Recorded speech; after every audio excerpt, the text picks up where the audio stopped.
শাহানাজ কিচেনে আপনাদের স্বাগত জানাই। আজ আমি আপনাদের ডালের বড়া আলু দিয়ে গ্রেভি এই দুর্দান্ত রেসিপিটা স্টেপ বাই স্টেপ করে দেখাবো। আগের দিন রাতে ভেজানো মটর ডাল সামান্য নুন, হলুদ গুঁড়ো আর লঙ্কার গুঁড়ো দিয়ে পেস্ট করে নিচ্ছি। পেঁয়াজ, আদা, রসুন, কাঁচা লঙ্কা কুচো দিয়ে এবার পেস্ট করে রাখা ডালটা ম্যারিনেট করে নিচ্ছি।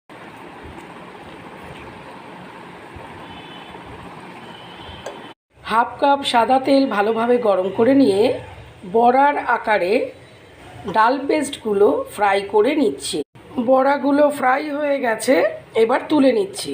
পরবর্তী বড়াগুলো সেম প্রসেসে ফ্রাই করে নিচ্ছি। ফোড়ন ভাজা ভাজা হয়ে সুগন্ধ বার হলে একটা বড় সাইজের কেটে রাখা টমেটো দিয়ে দিলাম। টমেটো হালকা ফ্রাই হয়ে গেছে, এবার আদা আর কাঁচা লঙ্কার একটা পেস্ট বানিয়ে রেখেছিলাম, সেটা এবার দিয়ে দিলাম। 1 কাপ জলে 1 টিস্পুন হলুদ গুঁড়ো, 1 টিস্পুন জিরে গুঁড়ো, 1 টিস্পুন ধনে গুঁড়ো, হাফ টিস্পুন লঙ্কার গুঁড়ো আর স্বাদ মতো নুন দিয়ে একটা পেস্ট বানিয়ে রেখেছি, সেটা এবার দিয়ে দিলাম।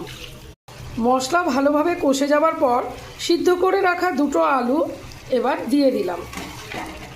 2 থেকে 3 মিনিট এবার সেদ্ধ আলু সহ কষিয়ে নিচ্ছি। ভালোভাবে কষানো হয়ে গেছে, এবার 1 বাটি জল দিয়ে দিলাম। এক্ষেত্রে বন্ধুরা, আপনারা যতটা পরিমাণ গ্রেভি পছন্দ করবেন জলের পরিমাণ ঠিক ততটা দেবেন। 1 টিস্পুন চিনি দিয়ে দিলাম। গ্রেভি বেশ ঘন ঘন হয়ে আসলে ফ্রাই করে রাখা বড়াগুলো দিয়ে দিলাম।